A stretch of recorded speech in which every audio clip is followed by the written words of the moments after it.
So I am going to take this opportunity to welcome you all to our program today on the 2022 Farm Bill Program and Crop Insurance Decisions.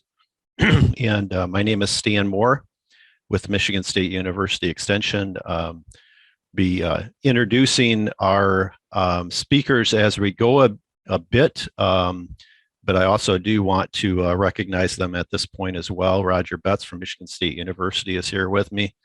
Elliot Alfredson is going to bring some insurance discussion for us. We greatly appreciate him being on. And then we have three folks from Farm Service Agency, Kyle Knapp, Ken, and Megan. Oh, Megan's on my screen. Sorry, Melissa. Yeah. So we greatly appreciate them being here as well, the partnership that we can have together in doing this presentation. So with that, I'm going to go ahead and get our title slide up here.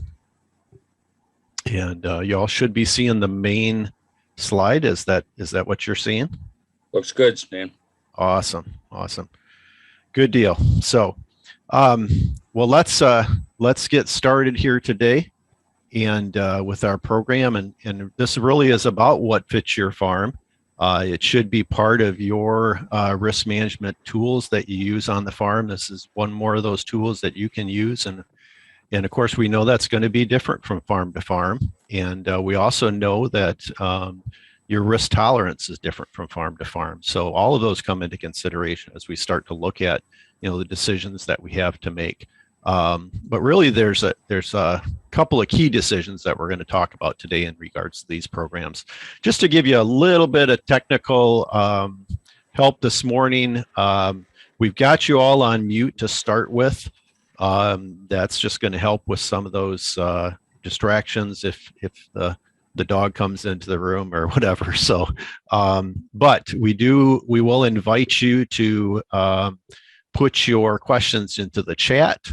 And also when we get to and we'll be watching for those and calling those out as they appropriately fit. And then please raise your hand as well. There's kind of a virtual hand that you can get to if you go to your bottom of your screen and under your, there should be a reaction thing down there that you can choose to raise your hand. But we will offer an opportunity at the end too, where we can unmute your mic, or you can unmute your mic and ask a question if it works better to do that audibly. So encourage you to participate in the program. We want this to be interactive. We want it to meet your needs today. So on the agenda today, I'm going to provide some basic introduction and plan for the day.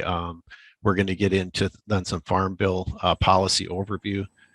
As I said earlier, Elliot Alfredson from Eagle Valley Ag Risk Advisors LLC is going to talk about the insurance considerations that we can add on to that base revenue policy.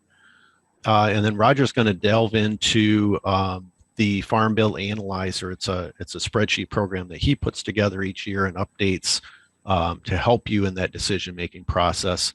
We'll have an opportunity for FSA to make comments as appropriate for them, and then we'll ask some questions, have some open question and answers. So that's kind of our overview for the day, where we're headed. So when we talk about decisions for farms that are involved with FSA, you have an FSA farm number. There's really two key decisions that you need to make as a producer. The first one of those is what program that you're going to be involved with for that base revenue protection, that foundation policy. And your choices are between price loss coverage, or PLC, ag risk coverage, which is a revenue policy, ARC, county, or you can also do that for an individual based on your own records. But the key with that, and we'll talk more about this, is you have to involve your whole farm, becomes one farm under FSA. So really today we're going to spend our time talking about the first two. The last one, the individual, certainly does have some unique circumstances where that might come into play. But for the majority of farms, it's really looking at that PLC versus Arc County. And then on top of that, what can we do to, again, manage risk even a bit higher to cover more of that exposure? And that's where Elliot's going to come in and talk about that SCO versus the ECO or the combination thereof. So a little bit of, about the program, the deadline again, March 15th of 2022. Base acres and program yields are not going to change. So we know that. And so then it really becomes that PLC Arc County decision, and that's based on the crop basis that you have for each farm, your involvement in those programs. So it's not dependent on what you're actually raising this year or raised last year. It's dependent upon that basis that you have on your farm. We'll certainly show that in the calculator as well. And I'm sure being, into this farm bill of ways, most of you understand that already. So again, with ARC IC, and this is the last time I think that we'll talk about it other than in comments and questions, is it does involve the entire FSA farm. That means that your FSA numbers that are enrolled in ARC IC are combined into one FSA farm for calculating benefits. The other thing to remember with that is that it does pay on 65% of the base acres rather than 85% that the other two programs cover. Yeah, saying on that, back on that number 3 there, that word basis really should be base. I think that might be confusing. So yeah, good point. Yeah, because basis. We didn't catch that. So thank you. Basis does have a different meaning in the marketing world, doesn't it? So yeah, it is your crop base for each farm. Thank you, Roger. So for PLC, we'll delve just a little bit deeper into that. The PLC payment is based on the 85% times the effective reference price. We're going to show that in a minute. And then the marketing year average price times the PLC yield. So how do we get to market year average price? Well, it's a national cash price for all crops sold during the marketing year. So for corn and soybeans, that marketing year is September through August. So the decision that you guys are making by March 15th actually is covering that crop, corn and soy, from September to August, that upcoming marketing year for that crop. For wheat, that's June to May. So we really are looking, with these two programs, you're looking out a ways, right? You're not going to know until after that marketing year, a month or so afterwards, what the end result was. So just keep that in mind. It is a national cash price, so it is what producers received, but it's a national average. It's not just yours. So your numbers are just one of many numbers that are going into that average. And if you're involved in PLC, you are eligible to add supplemental coverage insurance on top of that. We do know the effective reference prices. These aren't going to change. There's ways that they can change over time, but this is what they will be for the 22 year. And that is that corn is at $3.70, soybeans at $8.40, and wheat at $5.50. We'll bring those up again. But just recognize where those prices are, and then we'll talk about what the marketing year average, what we're thinking is kind of going to be out there for this coming year. Okay, so Arc County, a little bit different program, or a lot different program. This is looking at revenue. So it's price, but it's also the actual yields that you receive to get to that revenue. So or the county receives, to be more precise. So it's what the county revenue ends up realizing. So a national price times what the yield ends up being, and you subtract from that 80.86 times the benchmark revenue. And benchmark revenue is simply benchmark yield times benchmark price. Now, that's again a historical thing. So as you're looking at what goes into that benchmark program, the benchmark price is an Olympic average of the preceding 5 years. And then benchmark yield has to use that 5 years of historic yields from the county. So both of those are looking historically back and saying, okay, how has this county done in the past? Okay. And then we're going to use, again, that the national average price times how the county did this year to come up with county revenue. An important consideration is that this is not eligible for SCO. So if you decide to go Ark County, you can't add SCO on top of that. And of course, Elliot will get into more discussions about that too. So let's take a look back at the year that we're in currently. So currently we're in that 2021 marketing year for crops, right? And we'll know in June or slightly after June, and then we'll also know in October how these programs ended up turning out for producers. And what we're expecting right now for corn is that Ark County would not likely pay out unless a county as a whole has some pretty extreme disaster yields, disasters that really affect their county yields. PLC, based on the prices, is not expected to pay out. Same story for soybeans. In wheat, we would just say that it's unlikely that that's going to happen in Michigan counties this year for Ark, and not expected to have program payments in 2022 on the 2021-2022 crop.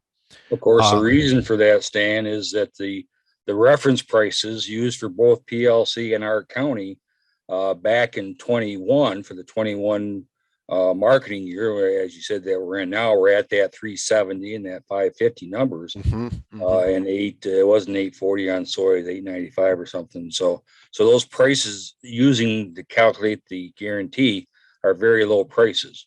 Right. And so we'd have to have a really, really low yield in order to have enough yield loss to make up for that decrease in the prices and those kinds of things.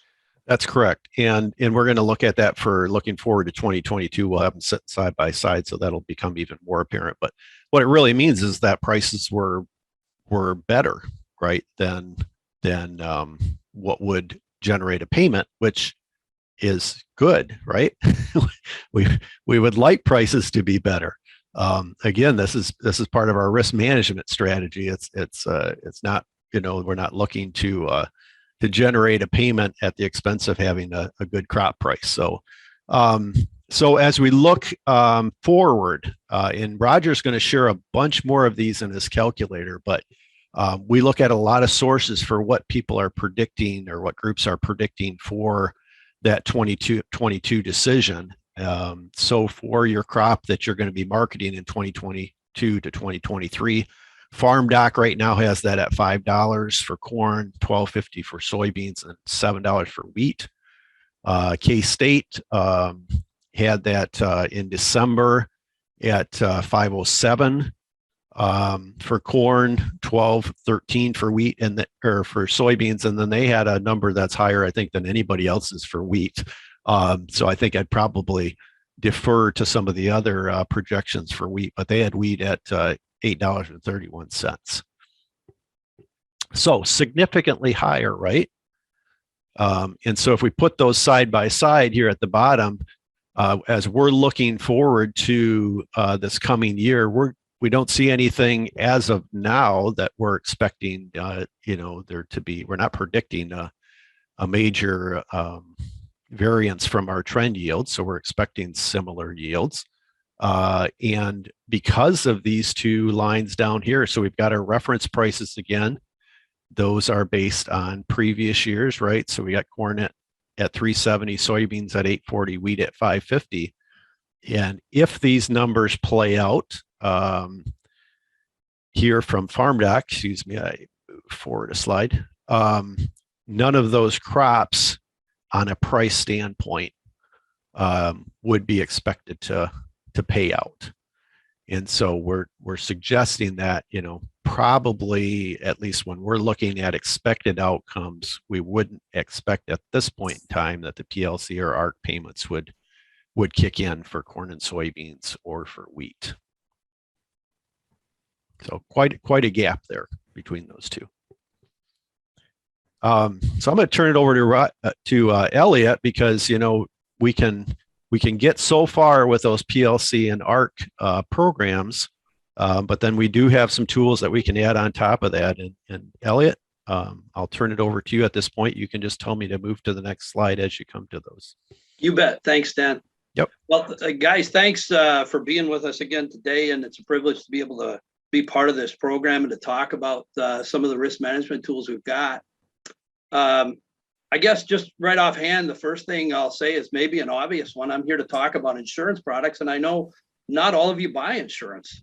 I know we see that a lot, especially on landlord shares. That being said, over 80% of corn and soybeans are insured in this country, and I think Michigan follows suit on that. So we know there is a lot of uptake on insurance.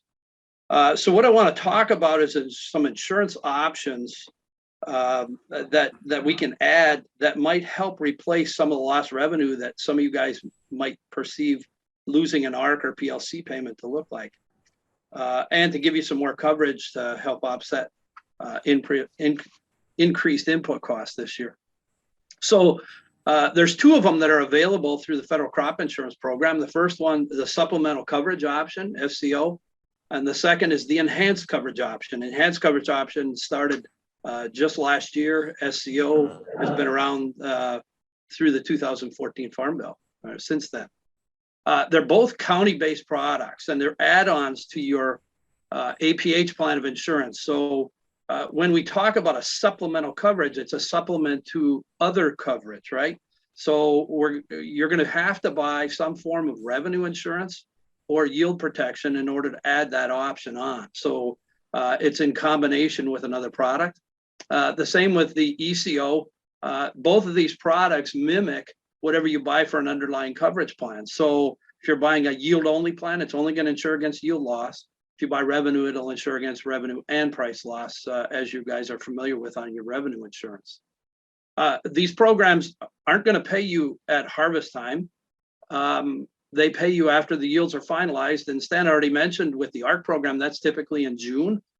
We've been seeing that's when payments would come out, June, July timeframe on SCO and ECO. And the last point here is it has to be purchased on all the crops that you're insuring in that county. So if you're insuring corn, we have to insure all the corn with this product. And where we run into some issues is where guys have irrigated corn in a county.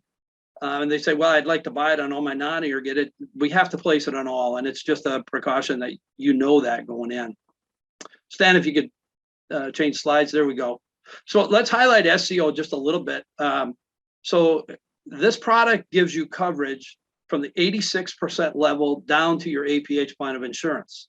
The most common purchase that I see in the area where I serve in Southeast Michigan, southern tiers of counties, is an 80% policy, although I have more and more guys buying 85% this year than I've seen in the past. And so if it's an 80% policy, this would be a band of coverage from 86% down to 80. If your farm is enrolled in ARC, we can't use this product. And we just went through a discussion with Stan on how ARC County works. Remember, ARC County insures based on county yields, and it insures at 86%. It's a very similar product with some glaring differences. But the reason you can't be an ARC is because ARC and SCO are so similar, and the government's not going to subsidize both programs. It does carry a significant subsidy. The subsidy is some of the highest we see in crop insurance. The government pays 65% of the cost, so it's an affordable product to add on to your revenue protection or yield protection policy. I would say that you can buy SCO without buying ECO. We're talking about both of them today, but you can buy SCO without buying the ECO. And the one thing I would say, and you're going to see this apparent as you go through this product can dictate whether or not you use PLC or ARC County. And the reason is that it's primarily so similar to ARC County, you can't be in ARC County. So by default, you end up in PLC. The next product we'll talk about is the enhanced coverage option. And ECO was new to us last year, and it has some incredible opportunities for us this year, in particular with high input costs. The coverage on this picks up where SCO leaves off at 86% and goes to either 90 or 95% coverage. You can choose which you want. Again, all acres eligible would be insured on this program, and your farm program choice doesn't matter. So if you decided to be in Ark County rather than SCO, you can still add ECO to that and use Ark County to fill that gap from 86% down. It carries a 44% subsidy rate when you're using revenue protection, 51% if you're using yield protection as your underlying policy. And you can buy this without SCO, as I've previously said. And the big thing is, this may be a way to increase your insurance dollars to cover these 22 high inputs. To give you an example, if our February price comes in at $550, 95% of that, if our county yield remains as projected, is still over $5. It's a tremendous way to lock price without forward contracting. On beans, that number, if we're at $12.75, would be over $12. So there's some huge benefits in using a product like ECO. And I know, Stan, earlier you mentioned that we're expecting trendline yields in most of our counties. And I would argue that some of our counties really got beat up this last fall. There's some significant ruts in some of our fields, and I know we have quite a bit of field work to do before we can plant. Coupled with high inputs where we might see some dial back on fertilizer inputs, I would think that perhaps county yields could be marred just a little bit, making ECO an excellent choice to try to garner some extra revenue. Next slide, please. So I wanted to highlight, more importantly, the SCO decision, because I said earlier, SCO might be the driver to decide what program you use at FSA.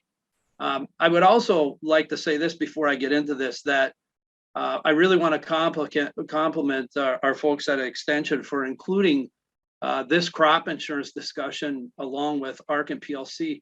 I don't often see that nationally from most of our extensions, and SCO is a significant player, especially in a year like this, and I think has the potential to drive how you make these decisions. So the first thing I want to talk about a little bit is that, and it's kind of off the slides, is that remember your program sign up at FSA is based on your base acres. We would be signing up base acres in Ark County or in PLC. That's not so with SCO. It covers all your acres. So we'll get through that as we go through this, but because it's an insurance product, it covers all planted acres. So let's highlight some differences and some similarities. We know the similarities between SCO and Ark County is that they insure county yields at 86%. But a very significant one is that SCO uses the February futures price as a beginning price to determine whether or not we have price loss. We saw earlier that the Ark County program is going to be using the previous 5 years Olympic average. And I can tell you on corn, that's about $3.70. And on soybeans, I think we're looking at just over $9, if I'm not mistaken on that. Roger, I don't know if you have input on that. Yeah, it's in here someplace. Yep. Yeah. So it's a significantly higher price when we use the Feb futures price to gain us a revenue guarantee. SCO covers all the acres that are insured on the underlying policy. So I know when I first started using SCO with some of my customers back in 2014, we were using it because they didn't have any base acres. So you couldn't get an ARC or a PLC payment on some of these farms. And so SCO steps in there and provides an ARC-like payment for those guys. SCO can make payments on FSA farms and crops that have no base, and that was the classic example. So the other difference between Ark County and SCO, and you guys know this well, Ark County has to wait till the marketing year is completed. That means for corn and soybeans, they have to wait till September to determine the national marketing price. And that's why you don't get payments until October of the following year. It takes a long time to calculate that. Where SCO pays as soon as we know what the county yields are, generally in July. A downside to SCO, if I were to point one out, is that you have to pay a premium, but Ark County is free. I guess I would argue that as we go through this discussion today, if you have the bias that you don't see Arc County paying, free isn't worth much. So be aware of that as you look at it. SCO uses a projected county yield that's similar to our county average yield in most of our counties, but you need to check that.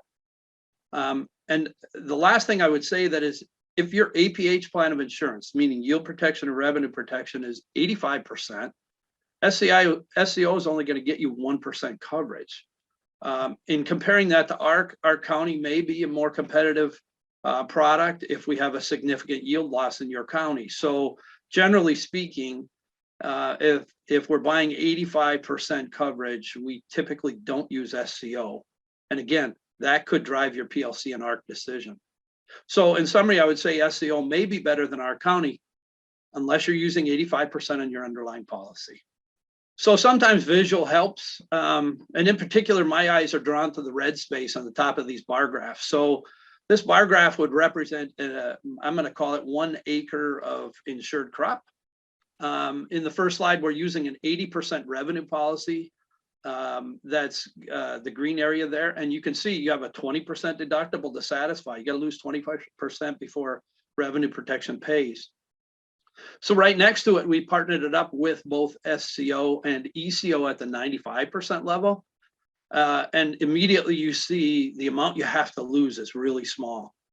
Even if you didn't use ECO, the deductible is smaller by a considerable amount, only a 14% deductible now rather than a 20.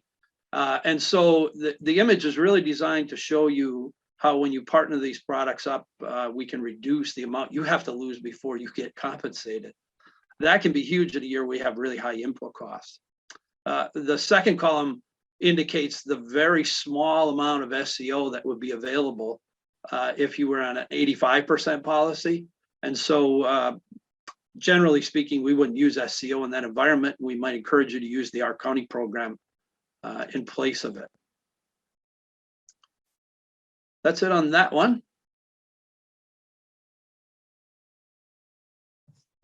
Looks like we're turning it over to Roger. He's going to go through his spreadsheet just a little bit. Roger, I'll let you run with it. All right. There we go. Now, can you see it now? Yep. Okay. So this is the calculator. It's been around for a few years now. And I'm going to go through it real quick. Step 1 is just enter information in. Step 2 is enter in your base acres. You can get that off the FSA CCC, I think form 861 or 156. You can do it for each count, each farm separately. You can make different decisions on different farms as far as for each crop for the PLC Arc County kind of decision. Put in your base acres, put in what your PLC yields are, and it's got a calculation for our irrigated folks and percent irrigation, and that gets rather complicated, but it is real for if you got irrigated yield. So you plug in a percent of that farm that's irrigated to have a blended calculation. Put in your actual. Step 3 is to put in your actual farm trend adjusted APH. There's different ways in which you can do it, but we're using the trend adjusted APH from your crop insurance information. So that's the first 3 steps. And then we go down to step 4. There's your loan rates and things. I should say the benchmark price for 21. I should say 22. I thought I changed that for the benchmark prices. Though it's the same for corn, the same for wheat, and soybeans might be a little bit higher around. That's what Elliot asked me, around 9 something for that actual benchmark price. But it's way below the 12 or 12 and a half type numbers. So then you can put in your anticipated yields and farm yields. I've got them right now is the same as what the your APH is and how many acres you're going to plant. To calculate, so I've got 1,000 acres, half corn, half soys in our example. And then you go down and put in step 5 is put in your anticipated county yields. I'm using Eaton County because that's one of the counties I'm pretty familiar with, because that's where my home base is as far as my little farming operation, those kinds of things, and what percent's irrigated and so forth. Because then that the anticipated county yield, the program will let you plug in different numbers. You can play with this. You can do a percentage of different things and so forth. So we'll leave it at, say the county yield is expected to be 164. which I think is the default county yields is at 164 on corn, 48.6 on soys, and 77 bushel wheat. Then you get into your choice on crop insurances. I'm going to stick to an 80%. I'm going to turn off the different programs to right now, and all of these, and we'll just make them zeros for to start off with. And we can see that same thing on wheat. And the thing on wheat, you would have had to sign up before sign up back last fall. You would have had to make this decision. So we're past the sign up deadline for these ECO programs for the wheat crop, for the 22 wheat crop. And so then this is a swag at what the cost of this insurance is. Now this, my calculator is just a swag. And everybody know what a swag is? A swag is a scientific wild ass guess with a little bit of S, but an awful lot of wag. Okay, we don't even know what those numbers are going to be yet, because we got to get through the end of February before we actually know what that cost of that insurance is going to be, because it's based upon the December on corn, December futures, or November futures on soybeans, of what that price will be, and also the volatility factor that happens the last, I don't know, 4 or 5 or 10 days or something. They got some formulas that determines what the cost of that insurance is. So we really don't even know what that cost of insurance is exactly. And it also, a very important point, is that rates change by different counties, depending on the county that you're in, depending on what kind of history they have, what kind of volatility there is in the county, all makes a difference. And so somebody with 175 bushel trend adjusted yield in Eaton County, somebody else has got a 175 bushel trend adjusted yield in Gratiot County, same policy, same program, will be a different cost because of the characteristics and how they go through doing that. So it's very, very important to get the information from your crop insurance folks in terms of what that number actually is. We're trying to guesstimate them, but there's quite a lot of a wag in these numbers, if you will, in terms of trying to be precise what they come out to be. Okay, if you turn on the our county, the SCO, 86%, 669 is that cost for that extra 6% between these two for the coverage level. And if you go into the 90% or 95% is more typical. ECO, that's up around $28 because you're up at that very top. The first 5% is all that you got at risk in terms of those numbers. But again, that is a county versus the individual yield. Okay, so we've got here's where these different futures prices are at. We can go off of futures, and last week or so, the futures price has been in that 557 type number, and so we got to somehow come up with what the expected price is going to be, the spring planting price, and we're at pretty good numbers right now, up in that 550, 560. I think it's 563 last night. $13, 1305, 1311 type numbers. The wheat price is set because that was set back at planting time back in September, I think is here it is. It's August of 21 through September 22. And so the August is the time period of the September 22 futures price that was used to calculate what that number is. So that number is 716. So that's a decent number, but some of the projections are quite a lot higher than that as of today. So you can choose different choices here. You can use WASDE, which came out in January of 22. They've got market farmer prices at 480, 1050, and 650 on wheat. So that's quite a lot lower than what the futures or the price today would tell us what that might be. So based upon a 480 actual farmer's price, I'm projecting some kind of basis. I guess I'm using 35 cents as a basis. Futures in December will typically be higher than what the national average price is, but you all know that's a big swag with a great big wag and not very much S, because over that entire 1 year marketing period, which doesn't even start until September or October, I should say, it's November for these different products, of what those numbers end up being. Okay, we got for the futures price we've got all the way from now until December to know where those numbers end up being.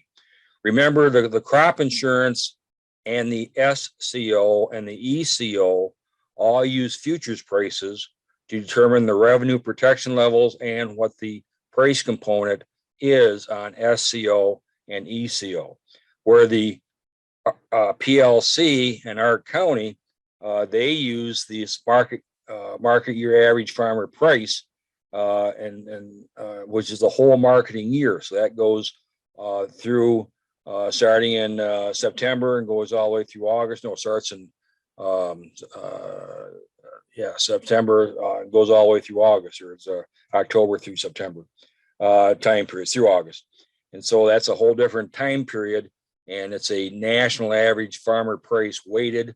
Minnesota farms, Michigan farms, South Carolina, New Orleans, all those things are used to calculate what that national average price ends up being.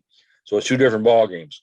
So right now, based upon all these factors and so forth, we have kind of average yields. Do we expect any PLC or county payments? The answer is no. Do we expect to get any revenue protection when we've got good yields and good prices? The answer is no. And so revenue protection doesn't kick in. The SCO does not kick in. The ECO does not kick in for any of those crops with it. We've got a total crop value based on the yield, 840. We've got some insurance that we did buy, which so our net revenue per acre is 817 type numbers because we paid $23 or something to buy the insurance. Right there's your $23. So that's what that ends up being. And so our total revenue for the farm is $662,000, and we can plug this down, sort of save one. These are good prices, and God prices, yeah, good prices and good yields. Okay, across the board. Well, that's all fine, Danny, but that's not why we're buying this insurance. Remember, this insurance is not really necessarily to make you money. Okay, the insurance is really to protect yourself in the terms of what happens if. And so likely outcome is that nothing kicks in. We have a good year. We don't have any tire spot. We haven't talked about that yet. As far as that risk involved with those type of things. Let's go back up now and look at, let's start adding some products in. And for the sake of time, I'm just going to turn them all on so we can kind of see them all at once. And so we'll turn on the this. We'll go 95% here as well, and we'll turn on the SCO for wheat. We'll turn it on. We'll go 95% policy on wheat as well. But again, you would have had to sign up for the ECO way back when that sign up time for the wheat. Okay, so we go on down, and even with all these other products. Now wait a minute, hold on. What I still got good prices and good yields.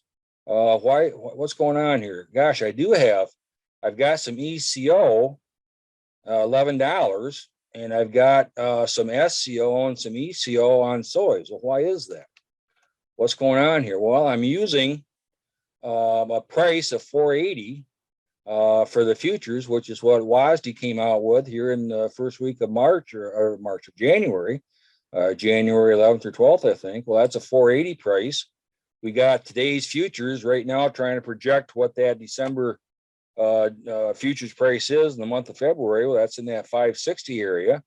But look what my harvest price is. I've got a 42 cent drop in price. And so that's significant from the standpoint of the price drop. Soybeans, gosh, on a 10.50 projected final price and 50-cent basis to November futures for some swag at that, $11. So there's a $2.11 drop. Wheat is down a little bit as well, but not much. Only 26 cents drop in the price of the wheat with average yields. And even though we've got good yields, we've got still good prices, but all of a sudden this ECO starts to kick in and soybean kicks in even more. And so you can kind of see what the revenue is based on that. We've got, if we have this particular scenario and we say, okay, well, that's the $675,000 total income after the cost of the insurance. And where does that all come out at? And we do a results too. So we save that down, save two. And these are still with SCO and ECO, okay, and good yields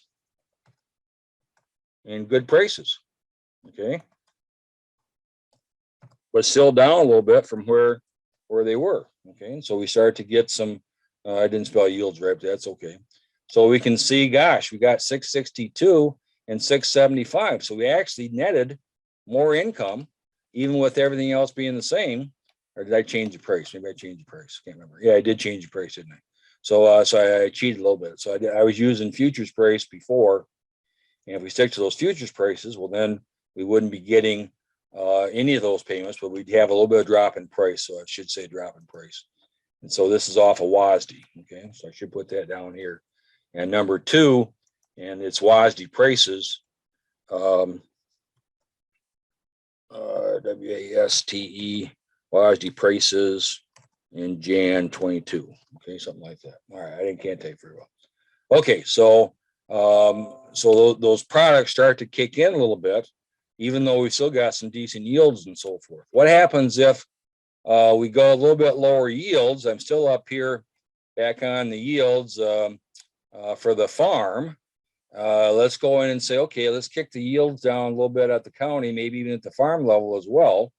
And so one of the things we can do is we can make the farm yields equal to the county yields as I have it here. And that's not going to change any of your ECO, SCO type stuff, but it might start to kick in a little bit with your revenue protection. I don't think that's enough to do it, and it's not. So we're still at the same spot with that little bit of drop in yield. Let's go in and say, okay, maybe we have a yield in the counties that is similar to maybe the best yield that we've had or the worst yield, okay?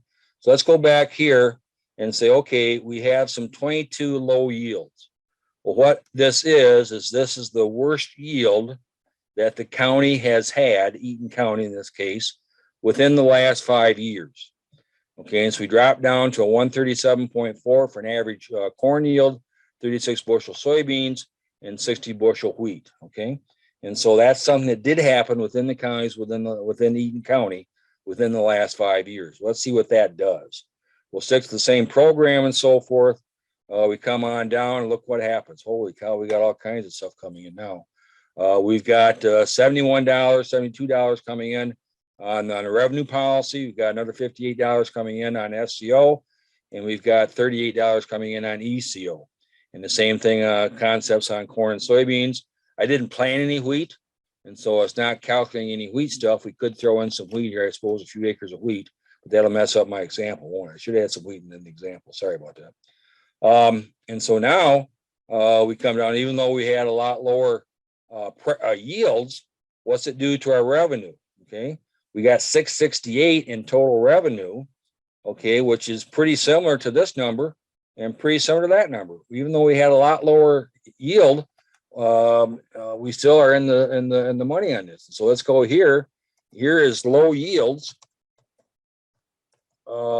Still good prices are still the same. Okay, but with ECO and SCO. Okay, and so it kind of gives you those numbers, and that's result three. So we're 668 and 675 and 662. Look at what we've done to protect the revenue on this farm. Okay, with using these other tools. We're really based on county. Now there is, of course, some differences between the county risk and the farm risk. And I'm sort of in the corner of Eaton County, and so what my yields are may not mimic very close to what the county is, but there's tends to be some tendency of those numbers kind of being the same. And there's all kinds of iterations of this thing, and I think what I'd like to do is maybe slow down a little bit. I keep moving this stuff around. I don't want to do that. But in order to get down to PLC and our county payments, we've got to have a price down here for the national average price at 370 and 910 maybe, and this 550 on wheat. And so we're very unlikely we're going to be in the money on PLC. In our county, is not going to kick in because it's using that same lower prices for those for the numbers. I misspoke a little bit on soybeans. The soybeans reference price is 840. The number used for our county is in the 910 number, someplace in there. So with that, Elliot or Stan, maybe you've got some comments or some points that I missed. But let's, I think we've showed the points I wanted to make with the calculator. And so let's turn it back to you, Stan. I see Elliot took his mic off, so I think maybe he was ready to jump in there. Yeah, Well, go ahead. I was thinking about this whole idea of how do we choose between SCO and our county, and that was kind of the debate when I was going through the SCO slides. I like SCO as a great product. 85% revenue is better because it ensures what happens on your farm, guys. And that eliminates us from SCO effectively because it only provides you with 1% of coverage. And so we'd be inclined to look at Ark County in that scenario. That's fine, just as long as you know, especially this last example that Roger ran, he showed the lowest price or lowest yield in Eaton County. And because our prices are so good, it didn't drop low enough to trigger an ARC payment. So ARC is not a given if we have really bad yields. It's going to take very, very bad yields to trigger payments on that. And a low price. And a low price, yeah. And so we dropped 10%. Yeah. So as we go through these iterations, you know, what becomes apparent to us is we can spend a lot of time doing a lot of these calculations as Roger's showing us, but it's pretty hard to show us a situation where PLC or our county are going to pay. Now, that being said, some of you may have a bias. Remember, we're talking prices that are going to start in September of 22 and go through August of 23. Maybe you have a bias that you would just like to lay in some protection against a really poor price. And you can do that with a PLC tool. But remember, the price has got to drop way below 370 on corn, 840 on beans to start getting Is my screen still on? Is my screen still showing? Yes, it is. Yes. So I just dropped prices 20%.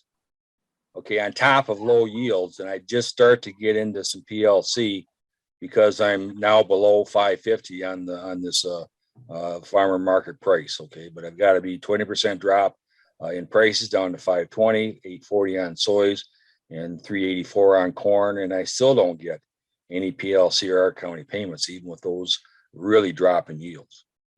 Verifying, supporting your point, Elliot. Yeah, it might be interesting if we can sustain several years of high prices. Our county will be using 5 years worth of prices, and maybe we're going to get to a point where our benchmark price will be significant, and this whole thing might turn on us. Maybe we're using low prices for a February price on our SCO, and our county is going to give us a good price guarantee one day. It might be a flip-flop from what we're seeing today, but it's not. When this program first came out, we came off of those very high prices. Yep. And so going in the history of our county was using some very high prices, way above the reference prices, because of when we came in, and we had some decent yields. There were some significant differences in counties on what yields they had to help build up that revenue guarantee.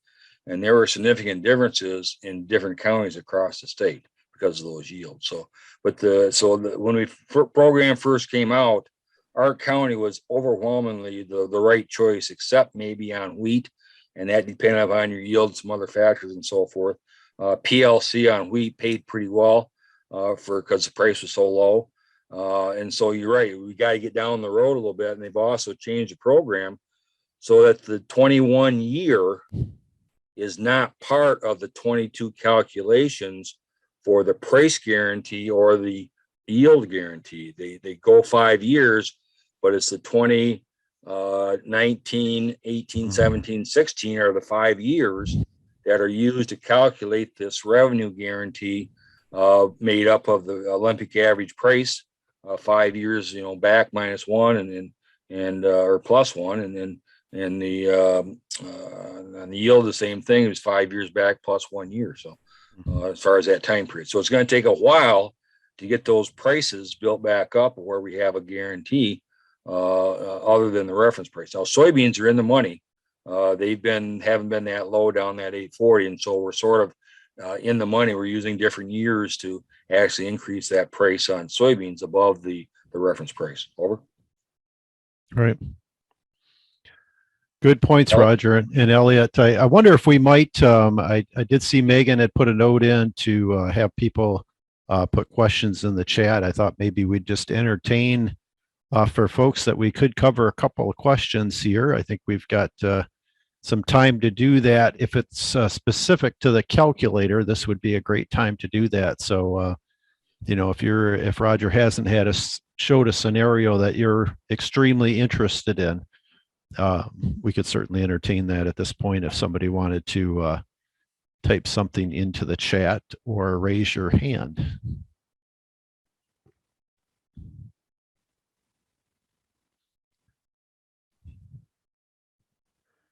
Just a second to do that, but yeah, Roger, that certainly backs up what we said in the earlier slides, that it would take a pretty major county drop in yield, and you've showed you showed even price. Yeah, it takes some significant drops for those to kick in this year. And Elliot, I hadn't thought about that, the swing over time, but yeah, if we couple several years together of high prices, we could see those programs come back to where they're have more of a chance of providing some payments in those years when our yields and prices go down. So appreciate that thought as well. And it's interesting that when we look at PLC and ARC, they're really insurance tools. They're designed to compensate when something goes wrong, either an extremely low price in the case of PLC or countywide yield loss and price loss in the case of ARC County. Interestingly, the other insurance tools, unfortunately, the ones you have to pay premiums for, seem to be preferable right now compared to the ones offered free by the government. Right. Good point. All right.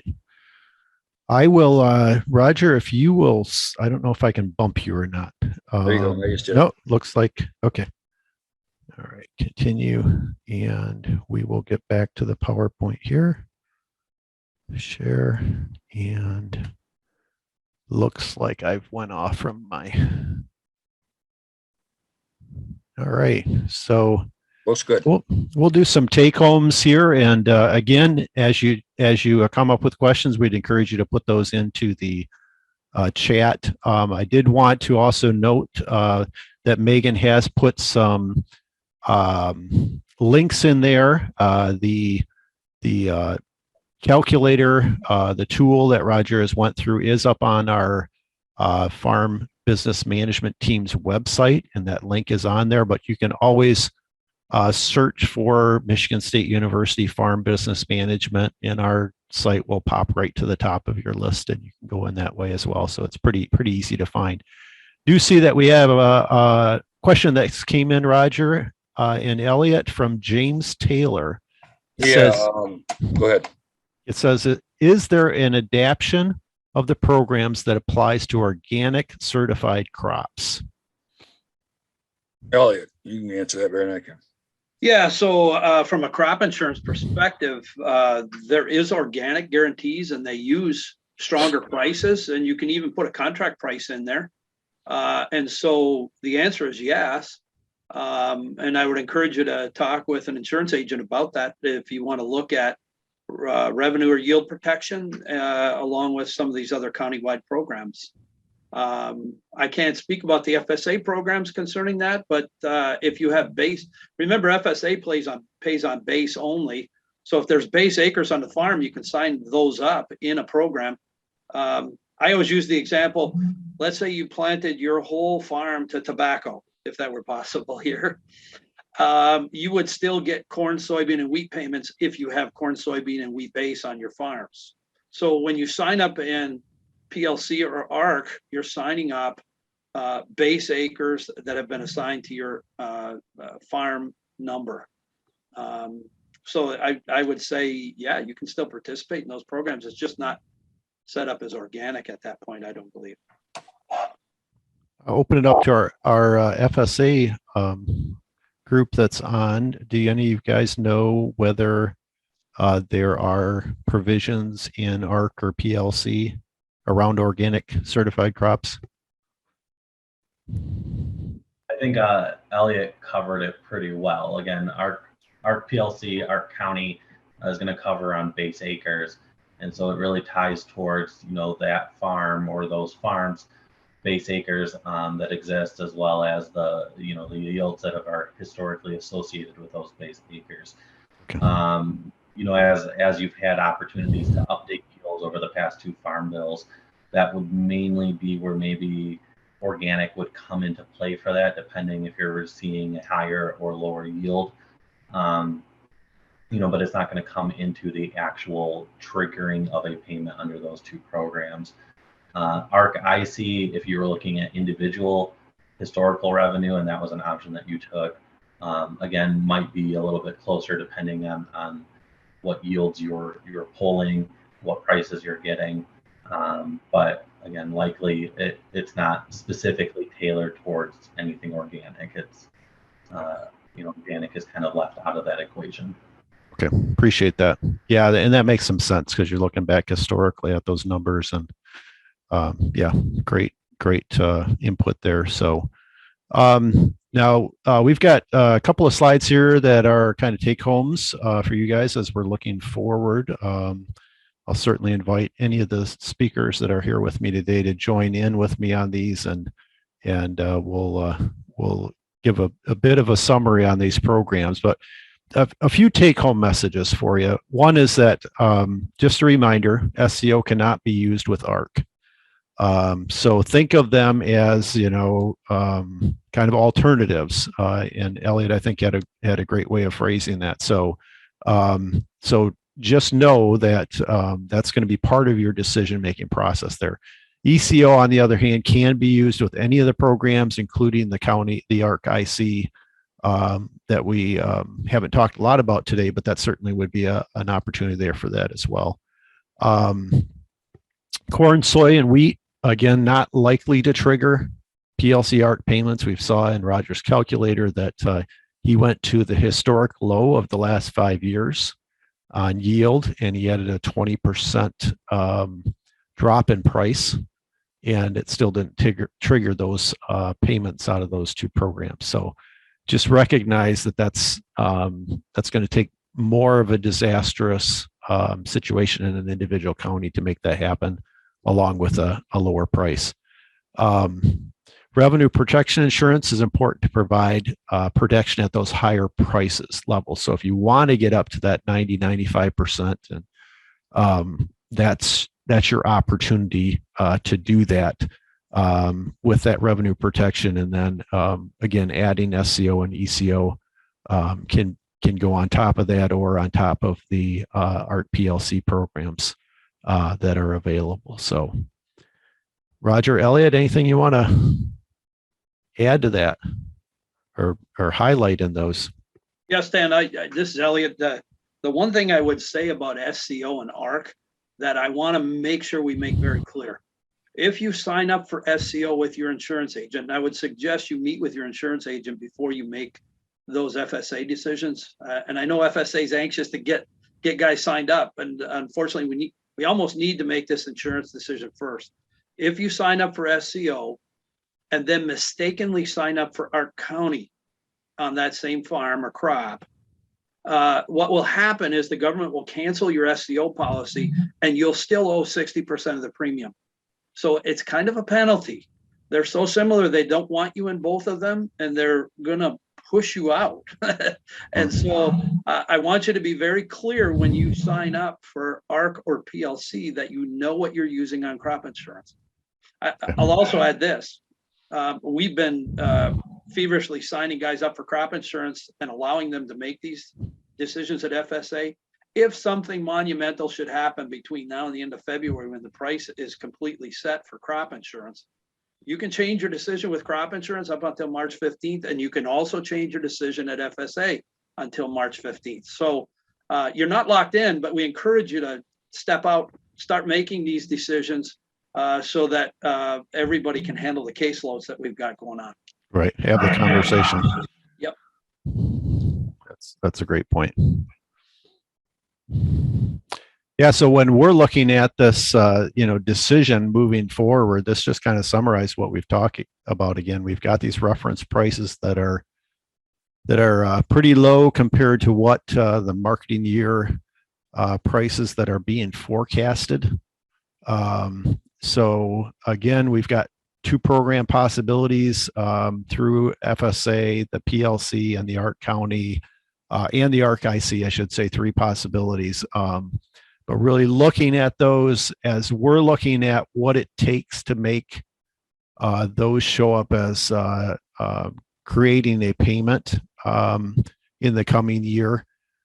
We saw that the PLC price alone is going to be really tough, and even ARC County, so we put some question marks behind that, gets to be pretty tough. And again, you make that decision, you can't do the SCO. So that's something that you're going to want to look really long and hard at to make that decision as we're moving forward. But looking at likely that ARC County and PLC are not going to provide much protection this year for given those prices and given those yields. So the issue there, maybe said another way, is that there's highly unlikely that PLC is going to kick in. Okay, it's also unlikely that ARC County will kick in, but there's probably a higher probability that ARC County will kick in versus before PLC will, except for maybe wheat. And so the question is, you've got a low probability of either program kicking in, but for corn and soybeans especially, ARC County might kick in more. It's a little bit more likely. But the big issue, is the SCO. Do you like that SCO program? Getting up to that 86% policy, to marrying it up with your crop insurance policy and so forth. Then you in order to participate in the SCO, you can't be in ARC County. And so if you're in ARC County, it kind of kicks you out of the SCO, so you got to go to PLC. Right.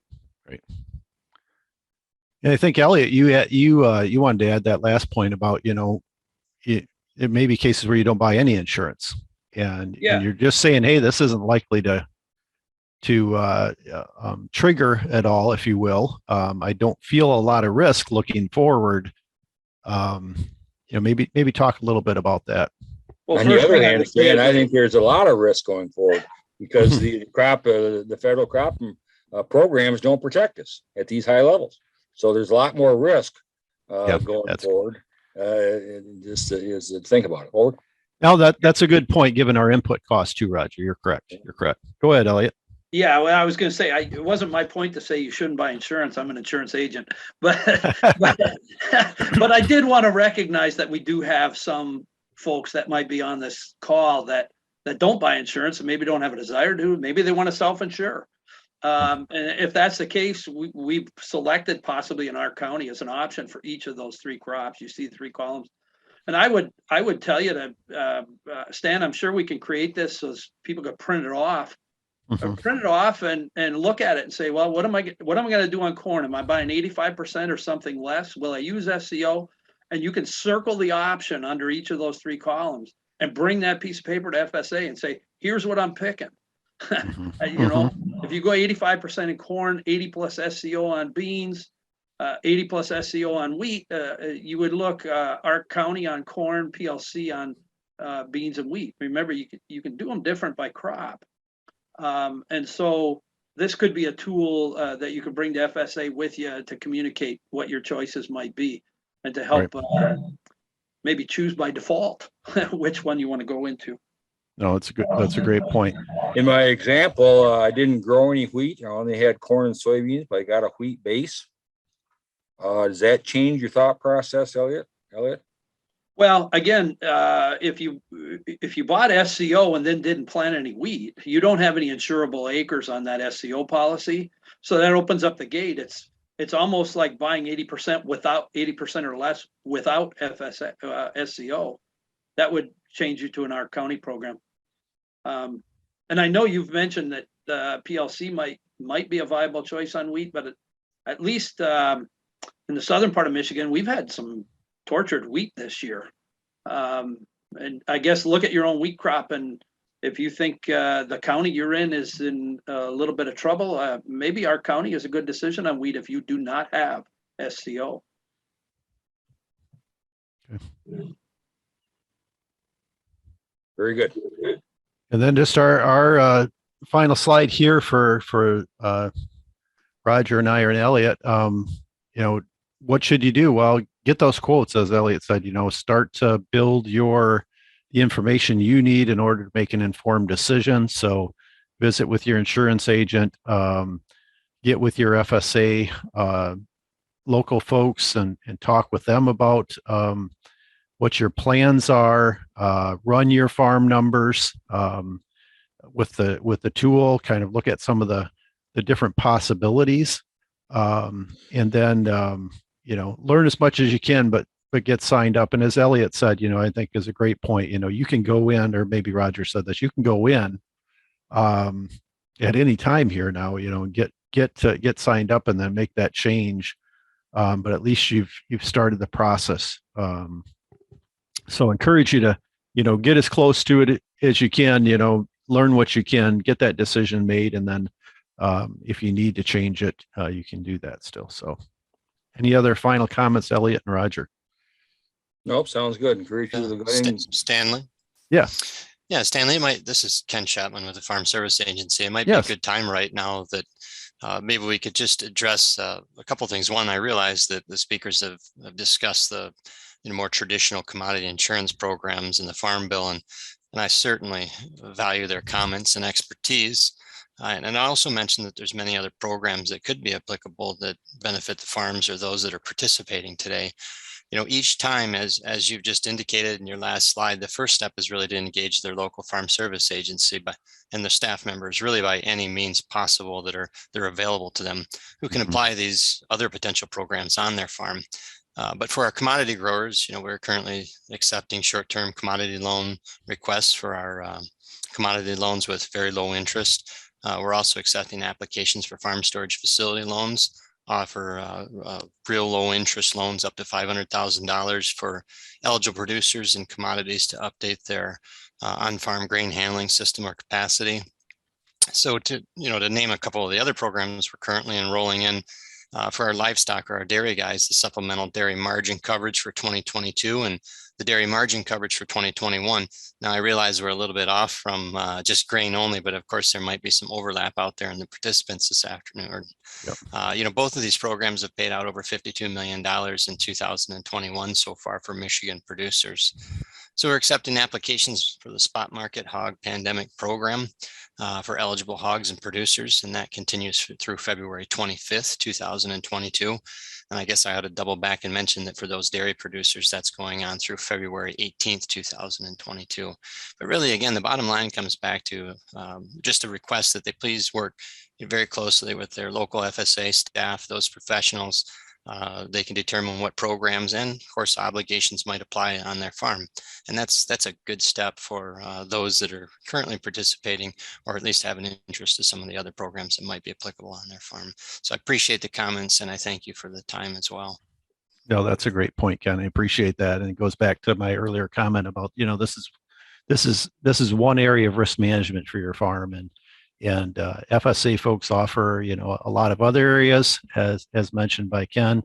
I've got farmers that, that didn't participate in DMC that are looking back and going, boy, that was a mistake for 2021, right?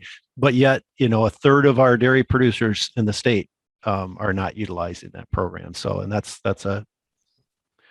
was not the best of decisions for 2021. So yeah, have those conversations. Again, risk management for your farm is different than risk management for another farm.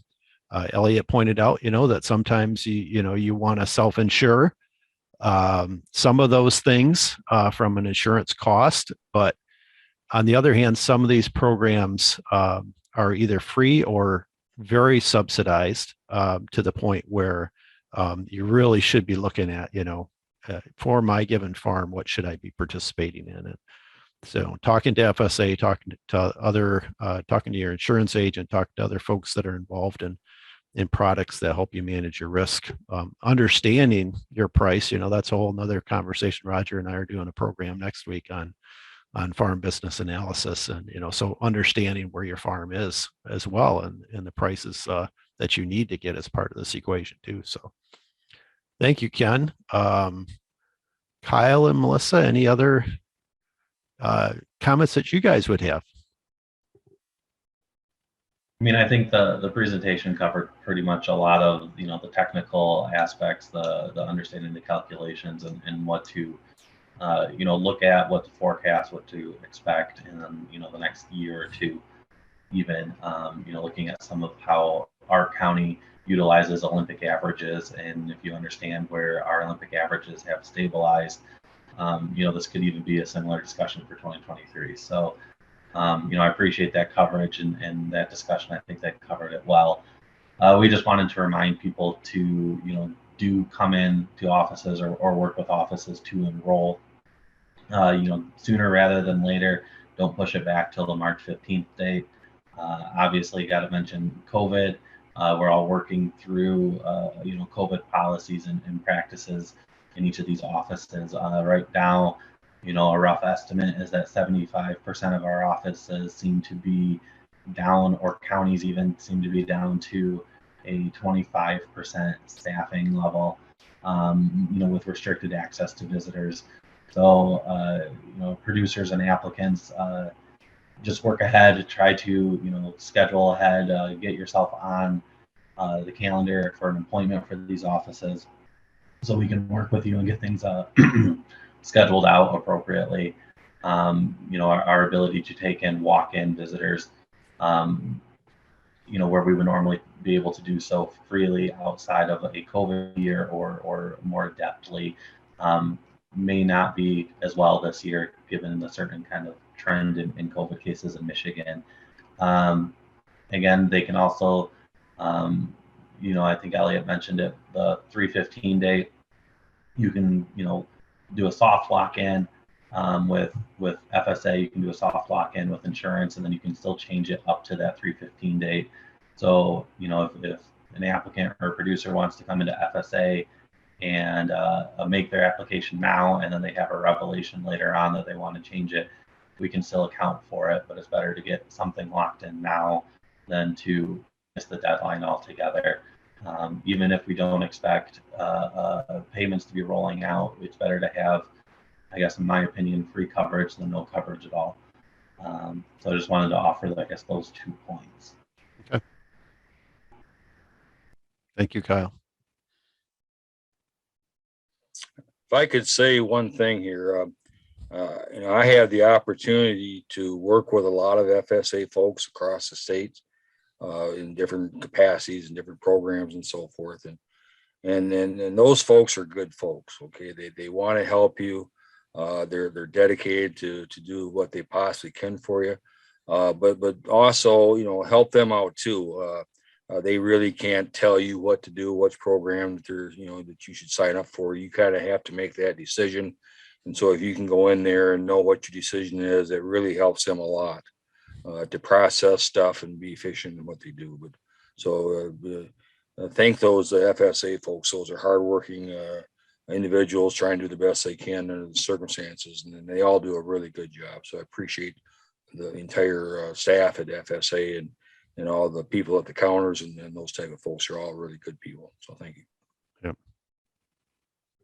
Yeah, we know over the last couple of years that you guys never get a lot of lead time on some of these program changes, but I think lead time doesn't even apply anymore for changes that have been happening over the couple of last years. So we do greatly appreciate the work that you're doing out there and adjusting to changes in policy and rolling things out for producers as quickly as you can. So, well, I'm not seeing other questions coming in. We do have a few more minutes if folks have any questions.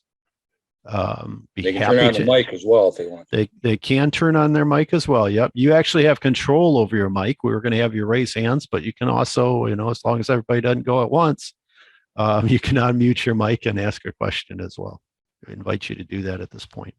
We won't have that problem.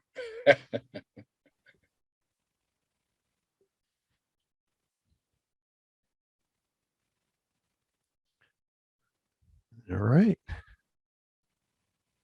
We just did such a wonderful job, Stan. Yeah, I think download that calculator. We're always looking for users of that to give us feedback. If there's something that you don't understand or you would like changed or whatever, holler at Roger or one of the Farm Business Management team members, and we'll call Roger. Roger, what do you say, Roger? Every year you have to squirrel yourself in the basement for a few days and get that thing done, right? Oh, it's more than that. It's a challenge for me. So. It's a major endeavor, and we appreciate his work on it. But it's a great decision tool, and we want it to be as useful to you folks as possible. So I know it's changed over the years, and I always think it becomes more and more useful, Roger. So I appreciate your work on that. So. Yeah, the thing that's maybe a little bit unique about it is it incorporates that crop insurance along with the FSA programs. And this new SCO is the first time they're sort of coupled together in terms of the decision that you make on your crop insurance. Does determine what your choices are with your our county and PLC issues. So that's what's unique about this. That's what's different. Mm-hmm. Mm-hmm. All right. Closing comments or thoughts, Elliot? No, I think I just want to encourage folks to get with the professionals that are available to you to make these decisions, whether FSA, extension, or your crop insurance agent. I think most of the agents in our industry are pretty well informed, in particular about the SCO product and also the ECO product. Get a handle on how that works for you on your farm and couple it up with your other coverages. And make decisions for FSA so everybody can get their workload done. Great. Thanks, Elliot. Mm-hmm. Well, for our attendees, Megan has once more put in a link in the chat that takes you to that farm management, specifically to the Farm Bill page. That's where you'll find this presentation eventually that is being recorded, and you will also have access to the tool there as well. On that page, you'll also see the contact information for the Farm Business Management team here at MSU. So once again, we appreciate you joining us. And Kyle has put a link into the FSA farm programs. Thank you for doing that as well, Kyle, because going in, you need to do your research on these programs, right? So go in there, read up. We recognize that we didn't have time to go all the way to back to point A on some of these programs and describe how each one of those prices or benchmark yields are calculated. If you really want to understand that, go to those FSA pages, do some internet searching, look at how those are calculated. You'll better understand the program. That'll certainly help you make a more informed decision. So, all right, I want to appreciate all of our speakers for being on today. Also thank our audience for joining us, and please don't hesitate to reach out to us as you make these important decisions. Take care and have a great day.